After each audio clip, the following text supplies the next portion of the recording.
Good morning বন্ধুরা, কেমন আছো সবাই? আশা করি সবাই ভালো আছো। অনেক দিন পর আবার একটা নতুন ব্লগ নিয়ে চলে এসেছি। আজকে সকাল থেকে কী করছি তোমাদেরকে ওটাই তোমাদের সঙ্গে শেয়ার করবো ভেবেছি। তো আচ্ছা, সকালে শ্যাম্পু দিয়ে স্নান করেছি। এত ঠান্ডার মধ্যে শ্যাম্পু দিয়ে স্নান করতে অবস্থা খারাপ। আমি এর জন্যই শ্যাম্পু দিয়ে আজকে আরও স্নান করেছি। বিছানা চাদর টাদরগুলো চেঞ্জ করবো। এই দেখো, আমি বিছানা চাদর চেঞ্জ করা শুরু করে দিয়েছি। অনেক দিন ধরে চেঞ্জ করা হয় না, প্রায় সপ্তাহখানেক হয়ে গেল। আর সপ্তাহ না চেঞ্জ করলে চাদরগুলো থেকে একটা কেমন জানি লাগে ব্যবহার করতে। এই জন্য আমি সপ্তাহে চাদর চেঞ্জ করি। এই যে গরম চাদর সব বার করে নিয়েছি, মানে ভেলভেটের চাদর। এটা এমনি সুতির চাদর আছে, সুতির চাদরে ঠান্ডা ঠিকঠাক চায় না। ভেলভেটের চাদর বার করে নিয়েছি। আর তোমাদের কী কোটারে দেখছো অবশ্যই জানিও। আর তোমাদের ওখানে কেমন ঠান্ডা পড়েছে সেটাও জানিও। আমাদের এদিকে তো অস্বাভাবিক ঠান্ডা, সূর্য মুখ দেখা যায় না, আর তার মধ্যে শুরু হয়েছে হু হু করে হাওয়া। তার মধ্যে আমি আজকে শ্যাম্পু করেছি তাড়াতাড়ি করে। ঘুম থেকে উঠে স্নান টান করে তারপর আমি নিজের পূজা সেরে আগে ভাবছি না, বাসি বিছানাটা আগে চেঞ্জ করে নিই, চাদরটাকে চেঞ্জ করে নিই। আবার এগুলোকে ওয়াশিং মেশিনে দিতে হবে। গরম দিন থাকলে আমি নিজেই ধুয়ে নিই, কিন্তু যেহেতু শীতকাল, আমি ওয়াশিং মেশিনে দিলে একটা রোদ নিই। ওয়াশিং মেশিনে দিলে তাড়াতাড়ি হালকা ড্রাই হয়ে বেরিয়ে যায়, সেটাতে কাপড় শুকাতে তাড়াতাড়ি হয়। এই দেখো, আমার বালিশের কভার ভরানো হয়ে গেছে। বালিশের কভারও চেঞ্জ করছি। আর ভিডিওটা আমার ছেলে করে দিচ্ছে আজকে। এর জন্য ও বলছে, মা থামো, তোমাকে আর স্ট্যান্ড বসাতে হবে না, আমি তোমার ভিডিও করে দিচ্ছি। এই দেখো, আমার বিছানা গুছানো মোটামুটি কমপ্লিট।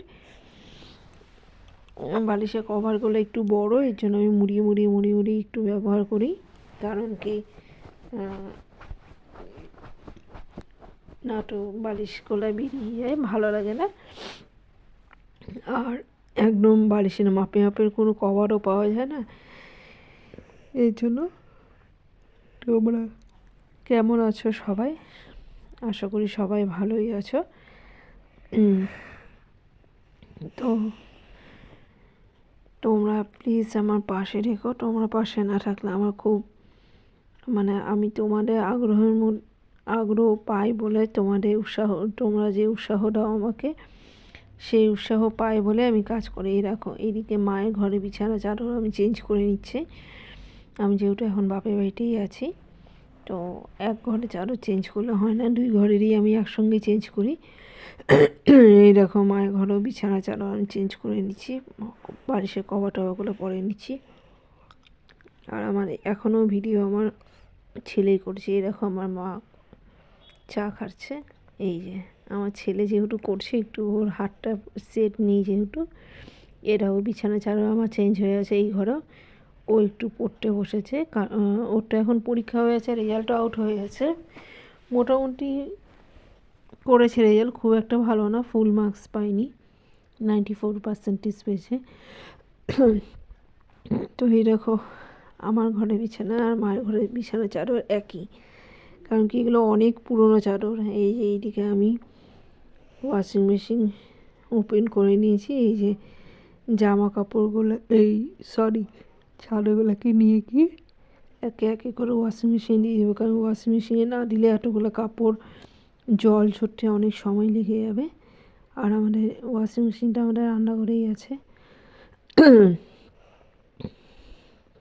তোমার কে কোথা থেকে দেখছো অবশ্যই জানিও। আর আমার যদি ভিডিও ভালো লাগে তাহলে অবশ্যই লাইক করো, শেয়ার করো, কমেন্ট করো। এই যে আমি এরিয়াল দিয়ে ধুই মেনলি জামা কাপড়, ওয়াশিং মেশিনে লিকুইডটা এরিয়াল দিয়ে ব্যবহার করি মেনলি। তোমরা কে কী ব্যবহার করো সেটা জানিও অবশ্যই। আর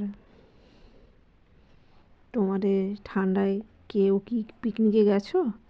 পিকনিকে করছো কি? আমি তো এখনও পিকনিক করবার কথা ভাবতেই পারছি না, কারণ কি ঠান্ডা এতই যে আমি ঠান্ডা লেগে বাইরে বেরোনোর কথা ভাবলেই আমার কেমনই লাগে। তার মধ্যে সপ্তাহখানেক ধরে রোদ নাই। এই রাখো, এবার আমি জামা কাপড়গুলো যেগুলো এমনি ধুয়েছিলাম হাতে পরনে জামা কাপড়গুলো, ওগুলোকে রোদে মেলে দিচ্ছি, মানে বাইরে মেলে দিচ্ছি। জানি রোদ নেই, তা সত্ত্বেও বাইরে মেলার কারণ হচ্ছে একটু জলগুলো না ঝরলে তোমার বারান্দাতেও কাপড় চোপড় মেলা যায় না, এর জন্য আমি যেগুলো এমনি হয়েছিল সেগুলো করে নিচ্ছি এইরকম। আর বাকি যেগুলো এমনিতেও ছিল এর আগের দিন ধোয়া, ওগুলোকে মেলে দিচ্ছি, কারণ কি এগুলো হাফ শুকানো আছে। রোদের মধ্যে এই বাইরে একটু দিলে কাপড়ের যে একটা গুমসানি গন্ধ, সেই গুমসানি গন্ধটা চলে যায়। সেটা তোমরাও কে কী করো জানিও অবশ্যই। আর এভাবে আমার পাশে থেকো, আমি চেষ্টা করব তোমাদের এক্সপেকটেশনটাকে পূরণ করার। আর আমার যদি কোথাও কোনো ভুল ভ্রান্তি হয় অবশ্যই জানিও। আর এইভাবে নিজের বোন ভেবে, নিজের বান্ধবী ভেবে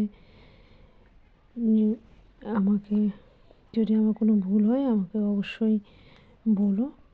আমি এখনও সোয়েটার পরিনি, ভাবছি তাড়াতাড়ি করে এগুলোকে আগে রোদে দিয়ে, মানে বাইরে বার করে কাপড়ে গিয়ে সোয়েটার পরবো।